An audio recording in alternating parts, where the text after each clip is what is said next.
quiet, tense. You're in a crowded space. The current of people shifts, your grip slips, and suddenly you're alone. The faces passing above you are unfamiliar, moving too fast. You remember the heat of the room, the deafening roar of overlapping conversations, that sudden, icy spike of adrenaline making your heart hammer against your ribs. It's a moment of sheer terror etched into your mind with absolute clarity. Now imagine sitting down over dinner years later, bringing up that terrifying day, only for your parents to look at you blankly. They tell you with absolute certainty that you never got lost.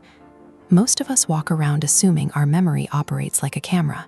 We think it captures reality exactly as it unfolds and stores it safely on a hard drive for us to replay whenever we want. But if your mind is capable of generating a visceral, deeply emotional experience completely from scratch, how many of your own life events can you actually swear by? In the 1990s, psychologists tested this boundary. They gathered groups of people and had their families provide true stories from their childhoods. Mixed in with those real stories was one complete fabrication: getting lost in a shopping mall. When participants read the fake story, they didn't immediately brush it off as impossible. Instead, over a matter of days, their minds went to work. They began to recall the event. They brought the fiction to life. Subjects started describing the specific layout of the mall, the exact clothes they were wearing, and the intense relief they felt when an elderly woman supposedly rescued them. The researchers had handed them a blank script, and the subjects directed an entire movie in their heads. When later asked to identify which childhood story was the lie, many pointed to real events, fully believing the mall incident was the truth. Your memory is remarkably fragile.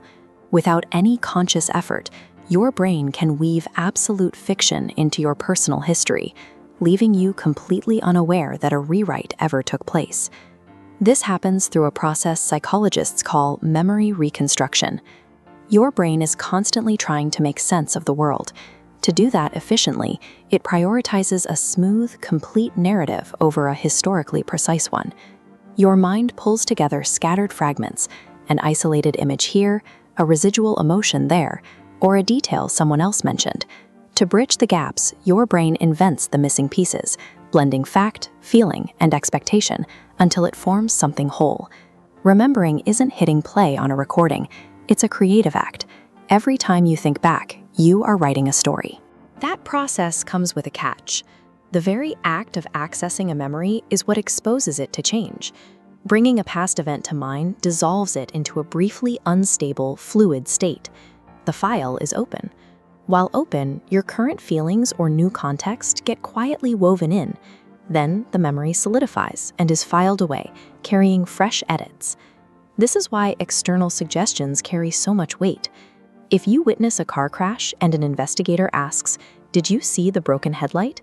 Your brain searches for a headlight, imagines one, and writes it into the scene, even if the car's headlights were perfectly intact. It operates like making a copy of a copy. Each time it runs, the new version drifts further from the original source. That means the memories you revisit the most, the ones you cherish, or the ones that keep you awake at night, are statistically the ones most likely to have strayed from reality. This isn't limited to a psychology lab.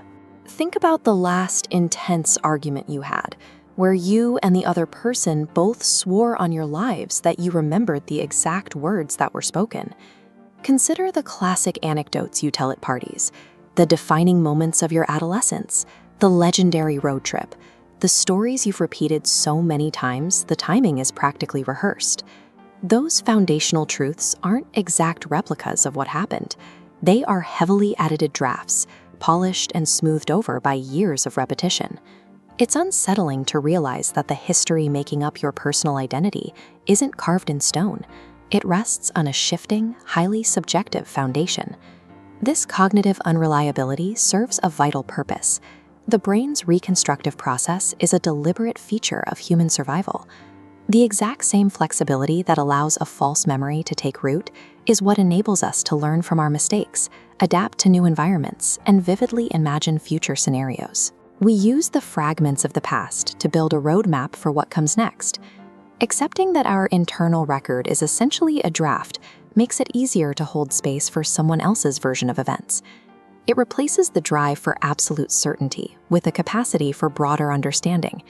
So the next time you find yourself locked in a dispute, absolutely certain of a detail from 10 years ago, take a second to pause. Ask yourself, are you remembering the actual event, or are you just reading the most recent draft your brain decided to publish?